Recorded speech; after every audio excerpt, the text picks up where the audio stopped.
Thanks for being here at another one of our success trainings. I'm here with Senior Master Laura Sanborn. Hello, ma'am. Hello, sir. All right, and we're going to talk about the KarateBuilt Charter, and we're finishing up with this. One of the middle parts about it was black belt and beyond. So let's talk about first of all, that this is us. We're here too, uh, this is our KarateBuilt Charter. I guess I skipped really fast past the introductions there. So the KarateBuilt is a highly disciplined martial arts school. We measure results based on not on who we exclude, but on students' constant growth from the moment they start to black belt and beyond. And then that's the part that we're going to talk about today is the black belt and beyond part.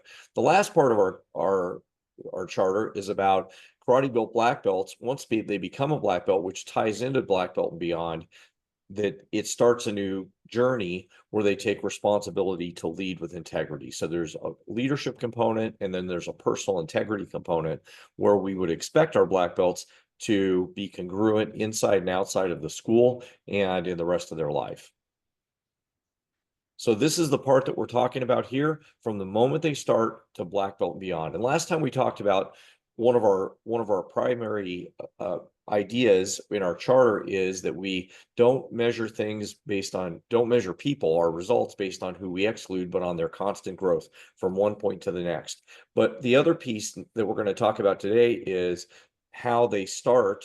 From when they start is we set a goal to black belt. That it's very important to set a goal to black belt, and not just black belt, but we always say black belt and beyond, because our minimum expectation for our students would be that they get to second degree black belt, which is 2 years after first degree. So what would you say, ma'am, that the phrase black belt and beyond means at KarateBuilt Martial Arts? That there's not a termination. There's not when we say we're setting a goal, we're saying it's a point between now and the next thing. It's not, oh, I got to black belt, I'm done. I got to second degree and I'm done. We're not setting a termination point. We're setting intermittent goals to lead to the next thing. Yeah, I think what you said is it's setting a goal isn't an endpoint. The goal is just a step on the way to the next goal. And one thing that's very different about getting a college degree versus a martial arts degree, when you get a college degree, one of the purposes of that is to learn the things you learn in the degree. It's also to have a certification or some sort of validation, which they call a bachelor's degree, master's degree, Ph.D. at the end of that lets you get a certain job. So it's a minimum, it's kind of a level of training that allows you to do something later. And there's a difference between that and martial arts, in that the degree is a step on the way, as you just said really well. But if you stop doing your degree, you're intending to stop doing your college degree, that you're going to do that and then get a job. In the martial arts, if you stop doing the training, well, you regress. You're not going to be as physically capable. You're not going to be as mentally acute to all the things that we talk about. You're going to miss some of those pieces. So it's not, even though we want to mark the achievement on your way to black belt and then beyond, we mark it by getting first degree, we mark it by getting second degree, and you're a seventh degree black belt, which is really high. We mark those achievements to help us motivate us to measure our progress. But if we stop, then we kind of move back down the physical path or the mental path that we had developed up to that certain point. So it's so much different that it's important to continue training and to continue working at what we do. And having those different levels is an indication that there is more to keep learning. It just shows you that there is something beyond, but there's going to be more to learn, something different. You're not going to continue to do the exact same thing as you progress through the different levels.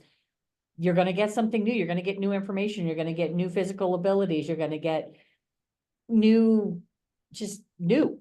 So it's a continual learning. Yeah, lifetime learning. I just talked to my sister about that. Lifetime learning.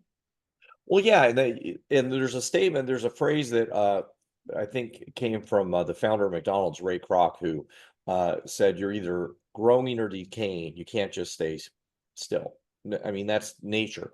Plants don't just stay still. They either grow or they're decaying. It's winter or summer. They've got different stages, and that's how we are.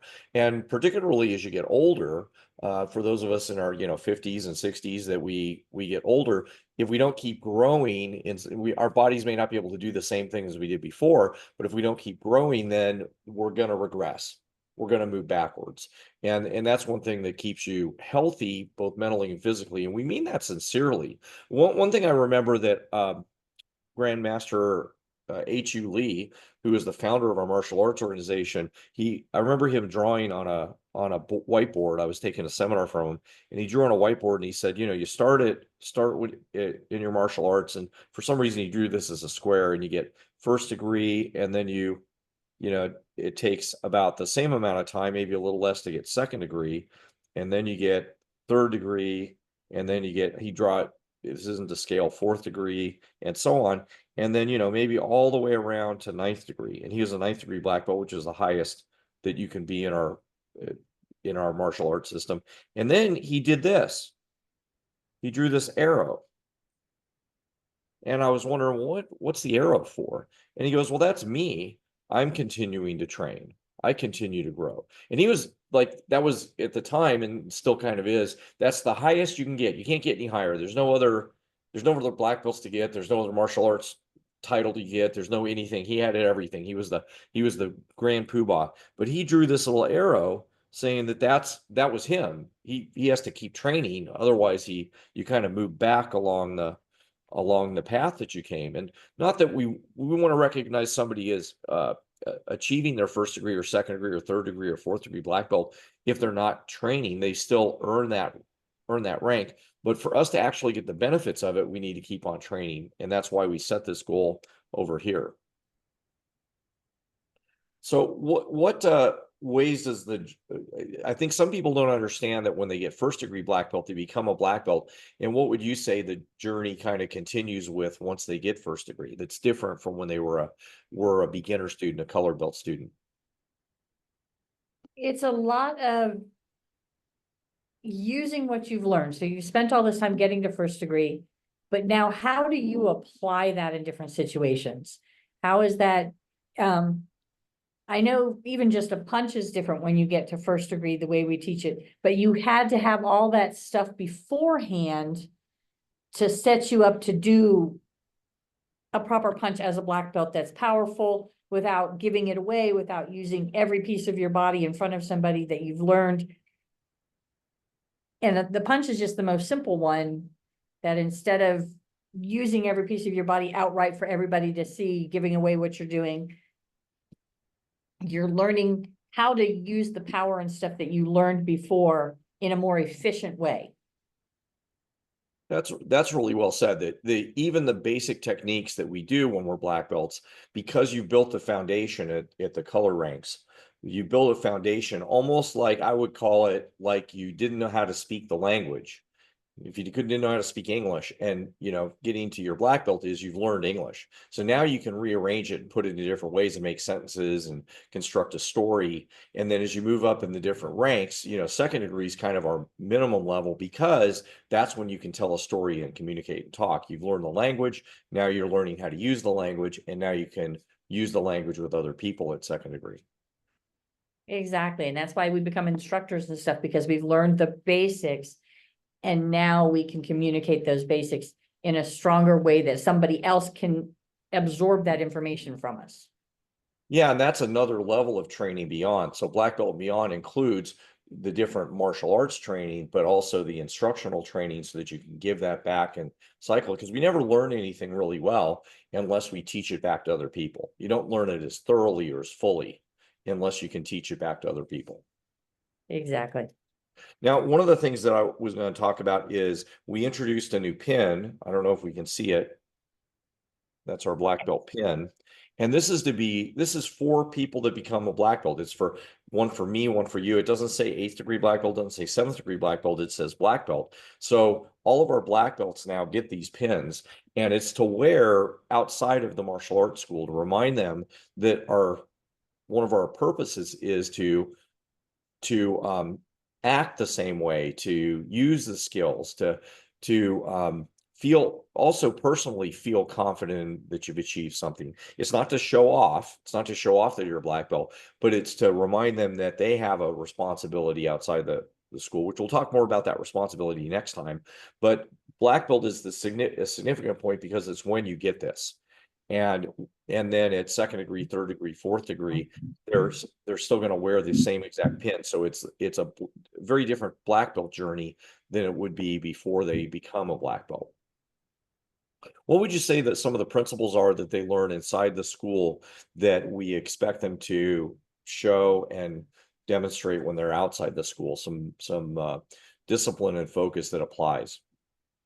Well, and respect, just Mhm. applying, we talk about respect all the time, we use respect all the time. And that one is so all encompassing for just your behavior outside of the school. No matter who you're talking to, no matter where you meet somebody, showing the respect that we talk about in the school and applying it in the school so it becomes a habit when you're outside of the school. And that goes through all levels of people that they meet. And it takes discipline to do that. You practice it here, you apply it when you're outside. And people respond to that. So that helps you build relationships with people, because once you're showing respect, they show respect back. You can develop a relationship and communicate with people better. And all of that starts with the discipline of creating a habit to do that. Well, I think you said a couple really important things there. One thing that I think people get backwards is that I show respect because I want other people to be, I want to treat other people nicely. Well, sort of. I mean, that does treat people nicely when you show respect, but also it helps build relationships back to you. It's both ways. If I treat you with respect, then you're going to be nicer to me. You're going to pay attention to me differently. I remember my son was, he wasn't a black belt yet. He was 5 years old, and he had been training with us for a couple of years, and he was at McDonald's. I didn't want to go to McDonald's, but I had to take him to McDonald's. So, because they got the play stuff. So I said, well, you order the food. He was 5, and I gave him the money, and I said, you order the food. And I can't remember how he started talking about it, but he said, sir, to the gentleman who was serving us the food. He said, sir, I would like a hamburger or whatever you ordered. Thank you, sir. And he said, thank you, sir, at the end. And the guy was shocked. And he thought, what an amazing kid, that he would treat me that way. And I'm the guy at McDonald's, which sometimes people feel like is not a high status job, right? It's probably not a high status job, but he got called sir by the person at the counter. And I realized that was a big difference in how he would be, my son would be related to. It was great that my son did that. I was proud of him, but I also knew that he would get benefits from that. Absolutely. And it becomes ingrained in you to look people in the eye when you're talking to them and show them that respect and treat everybody that way, not pick and choose who you're going to do it with. It's all the people you meet get that respect and get that in that part of you that we've just practiced and why we practice it. We're not just doing it. I mean, yes, we do it every single day and we talk about it, but we do explain why this works and why it's expected of you in the martial arts as well as outside. Yeah, and I think that other things that people do, they talk about discipline and respect, but it's not explicit. So I'm going to learn discipline by, let's say I'm a kid and I play football as I'm young and then older in high school. That's discipline. My son played football. He was really good at it. He was very disciplined, but the purpose isn't discipline. The purpose is to be really good at football. So you have to be disciplined to be good at football. Whereas in what we're teaching, discipline is part of the structure and part of the curriculum. We wouldn't have to say yes, sir, and yes, ma'am. I wouldn't have to call you Senior Master Sanborn or you call me Chief Master Moody. We wouldn't have to do that, to function, to make our day go normally. But it's additional things that we do as part of what we are training in and how we're training to treat other people. There's a lot of other things, and discipline's an important one too, because when you do that, one thing that we know is, in fact, it was in the new book about show this one, parent action plan. This just came out, parent action plan fear. And it's about helping your kid through anxiety and fear so that they're successful and happy. So one of the things that ends up happening out of that is that if I'm always anxious about things, then I'm not going to be comfortable being disciplined. I won't be able to be outgoing. I won't be able to try new experiences. I won't get new experiences, so I won't build self-esteem.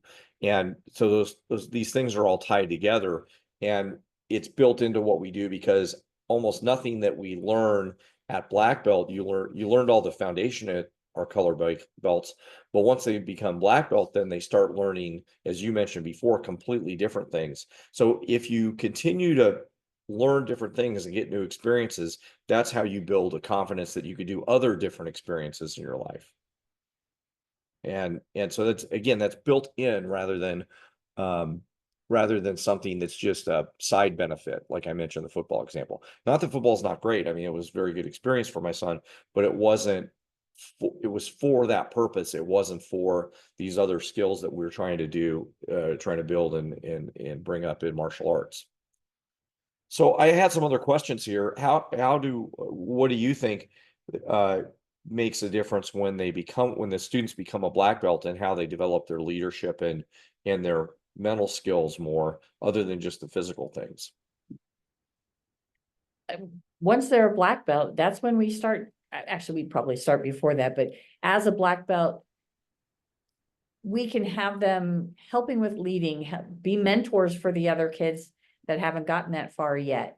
And they learn to present themselves in that position, because I've done all this that you're learning. Let me show you how it works. Let me show you the next part of that. A lot of our, even our youngest ones, get up and help the next level of people that are coming into class. They show them where to sit. They showed them where to stand. They showed them how to get into class. What do they do when they're in class?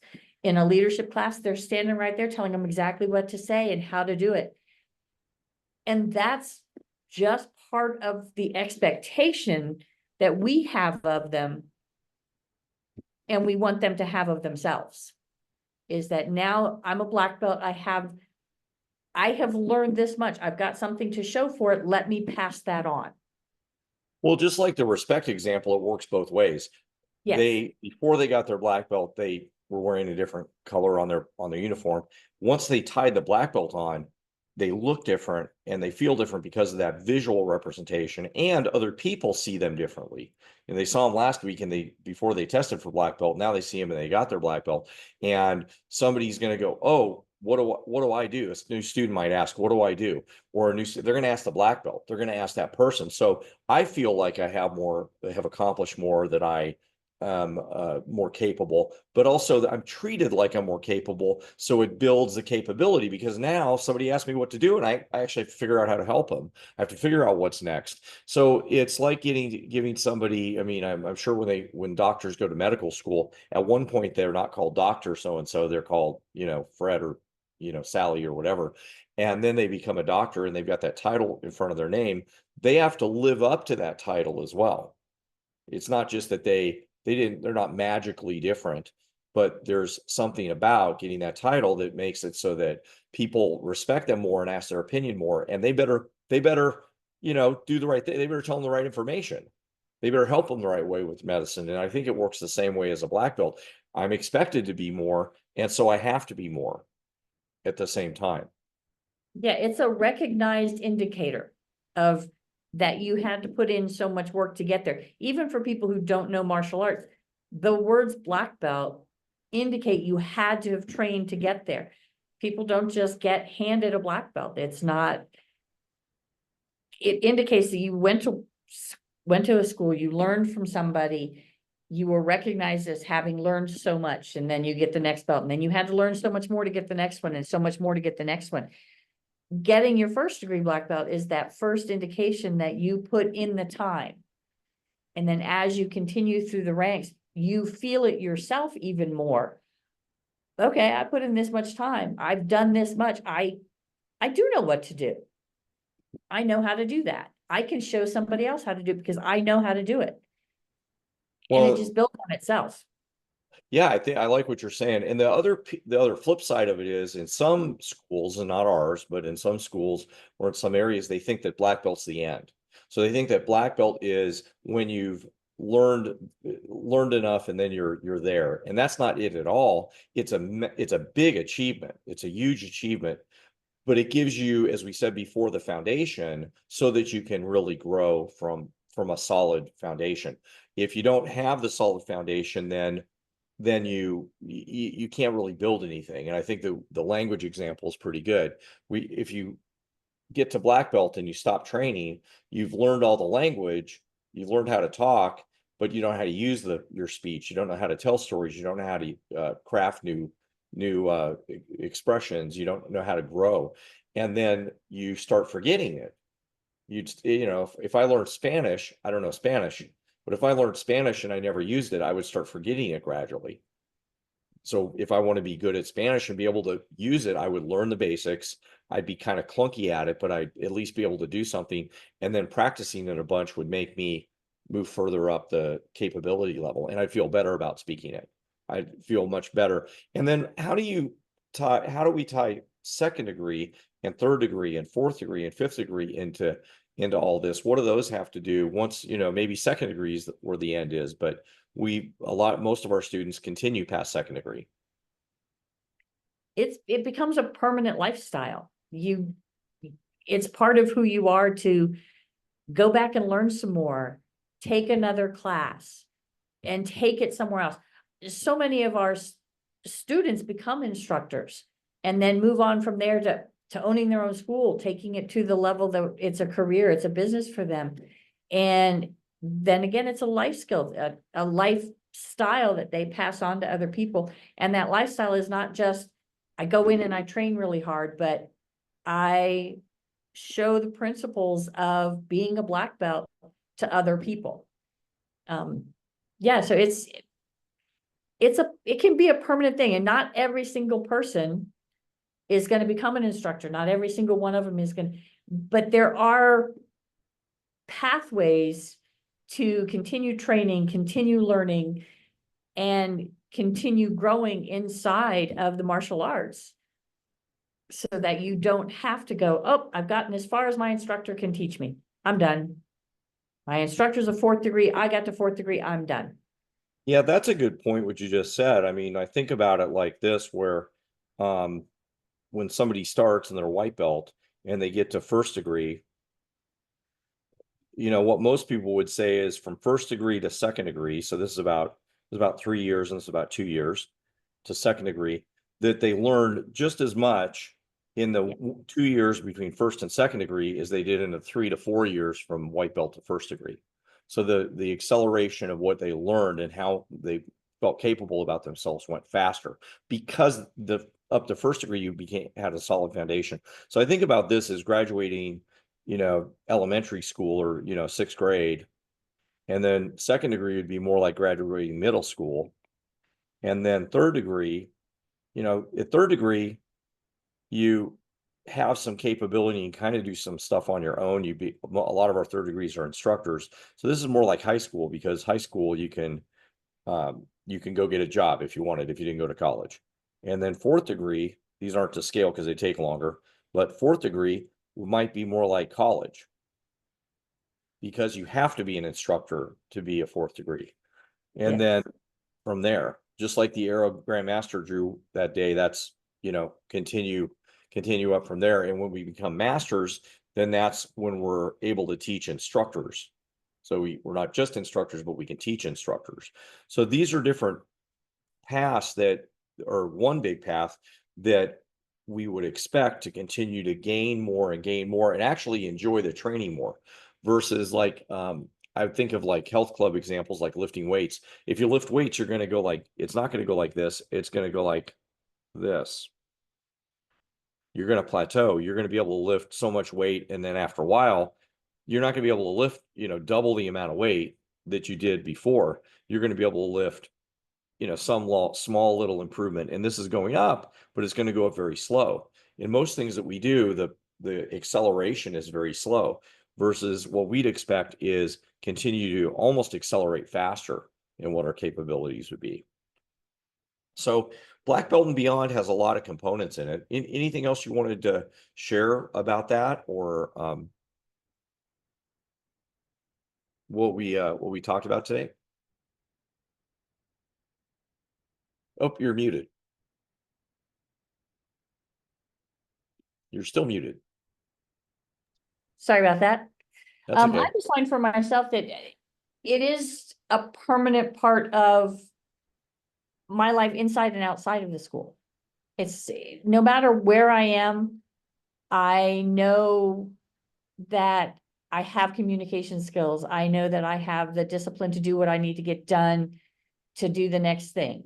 I know that I've passed that on to my children because I raised my children through this system of, you know, they have to have integrity. They've got work to do. You got to do it. Mhm. And because of that, they're both successful in what they do. I know my husband also went through and made it to 4th degree before he injured himself. And then he's got Not doing a good this. department. Injured himself not doing this though. No, it was basketball. For It shouldn't have been our playing video, basketball. for our video and transcript. Yeah, no, it was basketball. Yeah. But because of that, we can rely on each other, knowing that the other one has the same kind of values, the same integrity when we're in relationship with each other, that it's gonna go forward.